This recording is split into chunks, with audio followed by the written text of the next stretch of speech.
Yan mga kababayan, after 15 years po, napaliguan natin. After 15 years niya dito sa kulungan, natanggalan natin siya ng napakahabang buhok. Ayan mga kababayan. Paano ngayon to, Tay? Anong plano nyo po na nabihisan na siya? Ibabalik nyo pa po ba siya dyan? Diyan naman nung bahay na sir. Dyan ang bahay niya. Okay lang po ba sa inyo na iuwi muna namin siya sa shelter kahit 10 araw?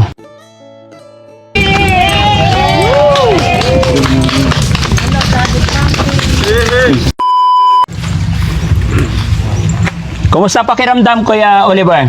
Good? How's your feeling now? Ha? Masarap? Ubusin mo yung tinapay mo. Yan mga kababayan, after 15 years po, napaliguan natin. After 15 years niya dito sa kulungan, natanggalan natin siya ng napakahabang buhok. Ayan mga kababayan, kung titingnan nyo, napakabigat. Kaya nung ginugupitan natin siya, mapapaiyak siya kasi talagang napapatingala siya. Napakabigat nito kasi ang kapal na ng putik, parang semento na, no?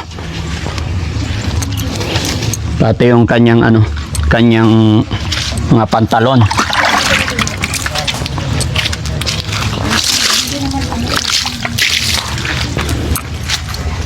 Ano pangalan ni tatay? Ako sir? Opo. Bernardo sir. Tay Bernardo, dito po tayo. Okay lang. Tay, anong masasabi mo po na sa loob ng 15 taon na paliguan, nabihisan? Gumanda na yung kanya sir. Kanya,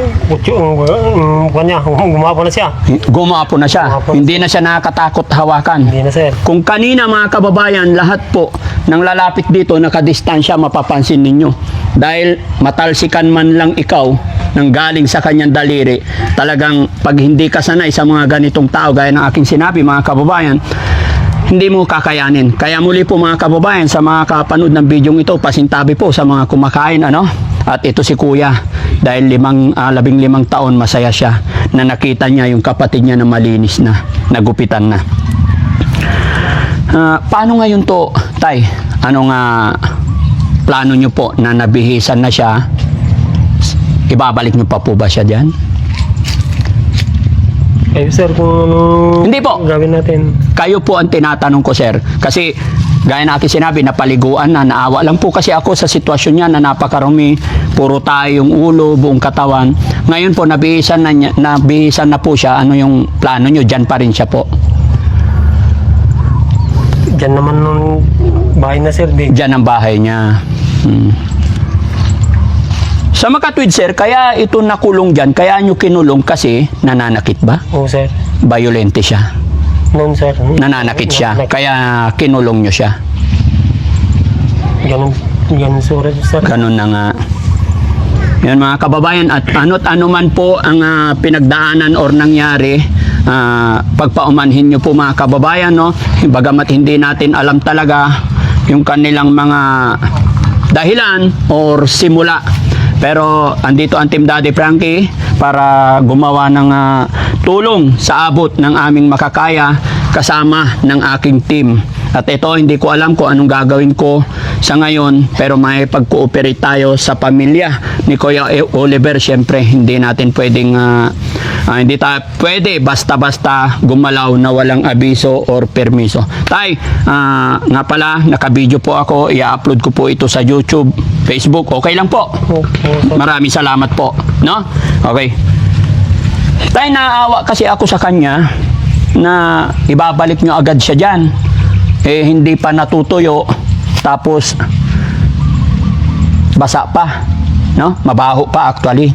Kailangan talaga i-sanitize para hindi siya magkasakit, no? Although pasensya na po kayo dahil, no? Wala akong masamang intention manakit ng inyong mga damdamin. Naintindihan ko po yung sitwasyon gawa ng kahirapan ng buhay. Kaya thanks to God, nandyan ang ating mga viewers, ang ating mga followers, dahil sa pamamagitan nila, pag-support nila kay Daddy Frankie, ay nakakagawa kami ng mga ganitong pamamaraan ng pagtulong, no? So okay lang po ba tayo? Kasi sabi nyo ibabalik nyo dyan. Okay lang po ba sa inyo na iuwi muna namin siya sa shelter kahit 10 araw? para makulture natin yung kanyang katawan, mapakain ng maayos, makatulog ng maayos. Oo sir, salamat sir, yan ang plano nyo. Okay lang po sa inyo. Oo sir.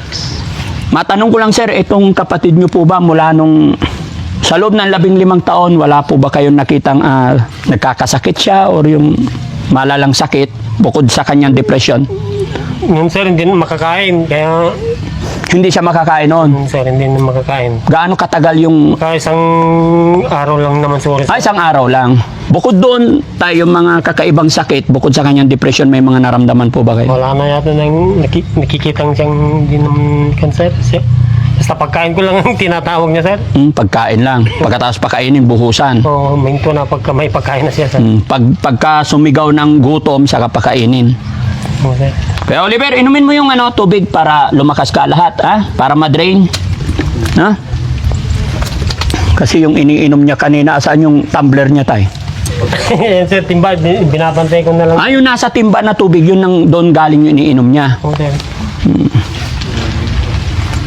So yun mga kababayan, mga kabarangay, bigyan niyo ako ng opinion, suggestion po, kung may mga reaction po kayo para ma-correct ni Daddy Frankie kung ano yung mga pagkakamali or para mas mapaganda pa. Mag-comment lang po kayo dyan kung ano ang mas magandang gawin mga kababayan. Pero sa ngayon, ito po yung kasunduan namin ni Tatay. Pansamantala, iuwi natin ito sa shelter bagamat hindi ko alam kung paano kasi medyo malayo. Ilang oras ang biyahe, Kuya Rizky?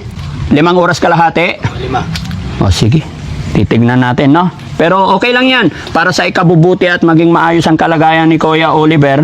Pero tay, gaya na aking sinabi, partial and official, no? Ang sinasabi ko sa inyo mga 10 araw. At kung ano ang magiging resulta, babalik kami dito para makapag-usap.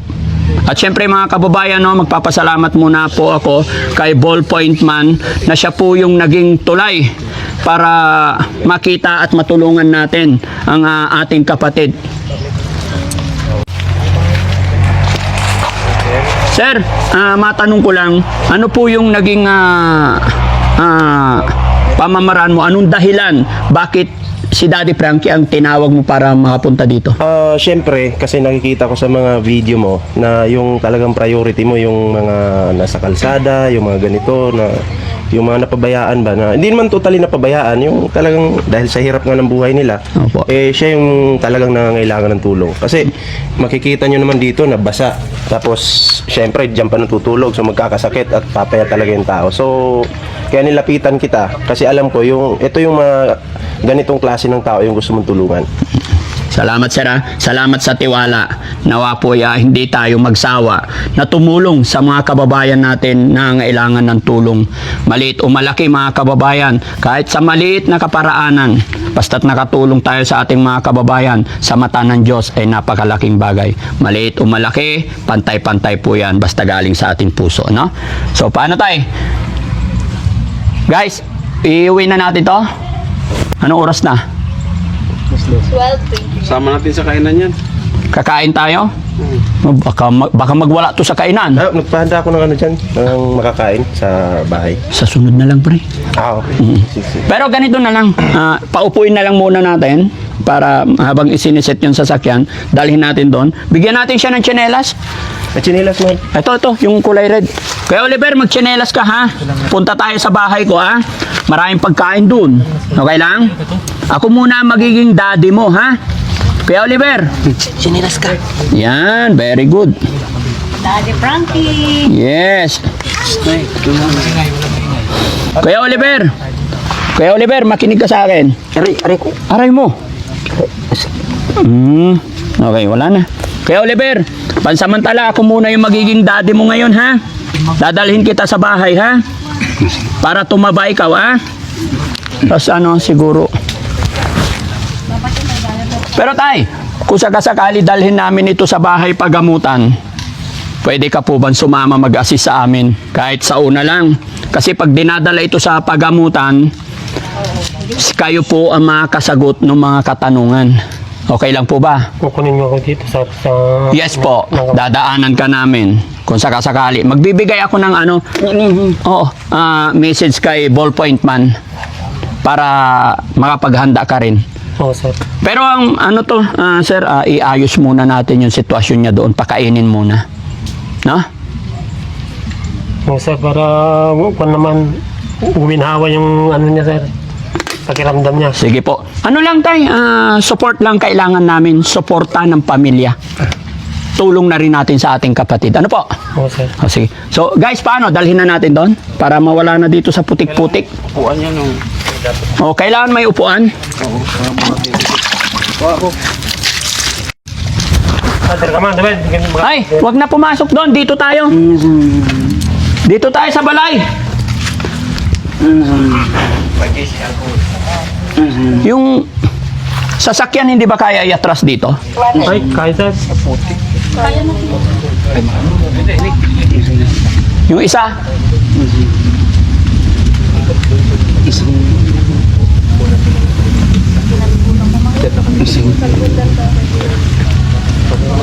Tayo, halika, para walang putik doon.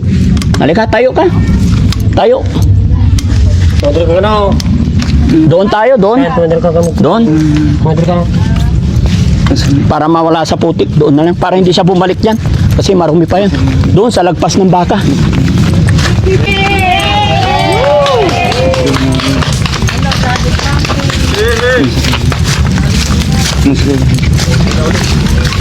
Oh, dito mo. Upuan to. Masakit? Hindi, okay lang. Yan. Hindi masakit yan.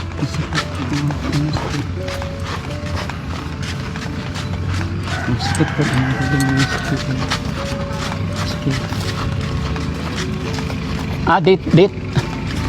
Sa Toyota? O kasi maraming laman to eh. Kaya dyan sa kanan. Kanan.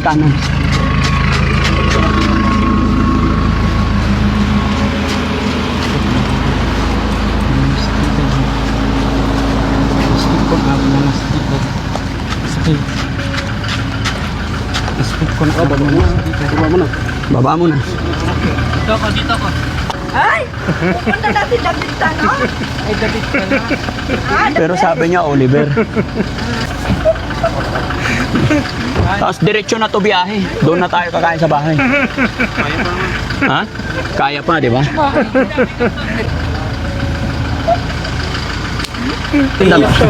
Ha? Umiiyak siya. Ba't ka umiiyak? Miniginaw lang to. Sige, okay. Okay? O, tara. Lipat ka na dun, ha? Lapit muna natin to. Isa dun sa loob. Sino ba isa sa loob? O, sige, kayo na lang. Hindi, nandun si Rizky. Lapit lang muna. Dito. Okay.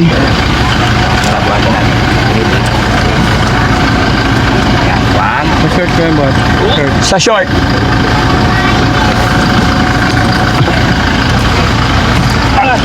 Yun.